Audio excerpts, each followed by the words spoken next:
Hellouciños. Onte á noite estiven no Patiño en Twitch con Eva Patiño e con Fran da Lobeira falando do sotaque. E houve unha cousa que me quedou sin dicir, porque claro, como estábamos os tres pejando por falar, pois claro, hai cousas que se quedan aí sin dicir, e teño que dicila, porque claro, estábamos falando de que a veces se critica a xente, se chama paleto, non? Por hablar así, non sabes? Pero claro, sin caer en la cuenta de que lo que está diciendo la persona está bien dicho. Las palabras son las correctas, las frases están bien formadas, lo único que tiene de diferente con otras zonas es el acento, la entonación, la musicalidad que tengo en el hablar. Y entonces hay gente que esto le parece ridiculizar, ¿no?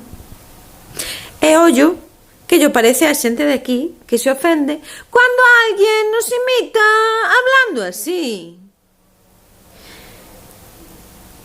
Eu quedéme pensando, dicindo, por que é ridículo eso? Que está facendo? Ou que estou facendo neste caso que me faga ridícula ao falar?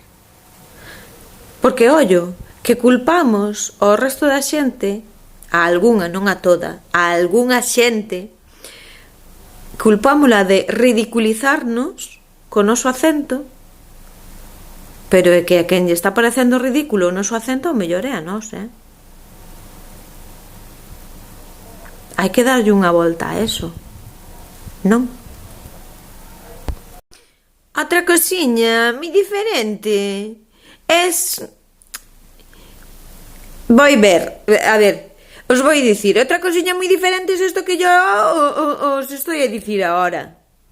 Que, a ver, me pasa una llena de veces que la gente le parece que estoy ridiculizando y que aquí no se habla así, no se habla así. Pues sí, se habla así.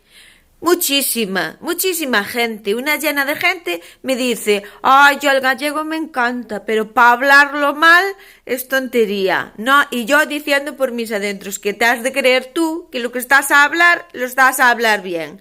Esto es la persona que se siente menos por hablar su idioma e intenta hablar otro que le parece más guay pero no lo sabe hablar, pero a ella le parece que lo habla de maravilla. Y cuando ve a una persona haciendo lo mismo le parece ridículo y parece que da vergüenza. Pues bienvenida a la ley del espejo, no sé, te lo dejo ahí. Que vaya bien, qué buena falta hace. A isto chámaselle parodia.